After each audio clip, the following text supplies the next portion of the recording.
కాంగ్రెస్ పాలనలో సీఎం రేవంత్ రెడ్డి ఆధ్వర్యంలో రైతులకు మేలు జరుగుతుందన్నారు ప్రభుత్వ వైపు విజయ రమణారావు. కొనుగోలు కేంద్రాల్లో గింజ కటింగ్ లేకుండా తూకాలు జరుగుతాయని హామీ ఇచ్చారు.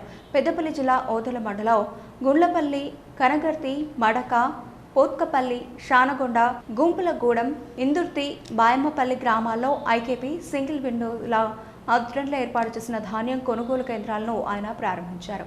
ఈ సందర్భంగా విజయన్న మాట్లాడుతూ రైతును రాజు చేసేందుకు సీఎం రేవంత్ రెడ్డి అనేక సంక్షేమ పథకాలు అమలు చేస్తున్నారన్నారు.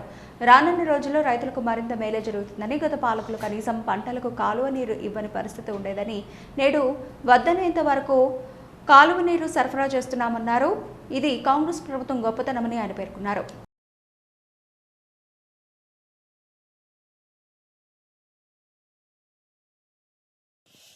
మన నియోజకవర్గంలో ఒక 8-10 సీడ్లు పెడతారు.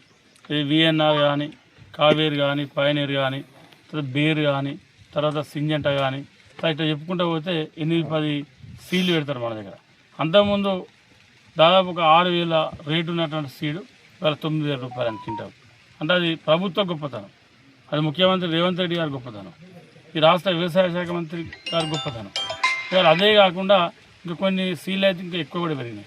పెరగడమే కాకుండా హార్వెస్టర్ కటింగ్, తర్వాత మందుల స్ప్రే, తర్వాత ఏమన్నా బెరుకులు ఏరడం కానీ ఇటువంటి అన్నీ కూడా ఇవాళ వాళ్ళు కూడా కొంత మరి భరించే కాడికి వచ్చిందంటే ఇవాళ దానికి కారణం కాంగ్రెస్ ప్రభుత్వం, ముఖ్యమంత్రి రేవంత్ రెడ్డి గారు. కాబట్టి ఇన్ని రకాలుగా ఇవాళ రైతుకు లాభం జరుగుతూ ఉంది. ఇవాళ బ్రహ్మాండంగా పంట వచ్చింది. ఇవాళ రైతులకు ఏ రైతు అయినా కూడా ఎకరానికి బస్తా అంటే 70 కిలోల బస్తా, ఆవరేజ్లు అంటే లోగా 40 బస్తాలు.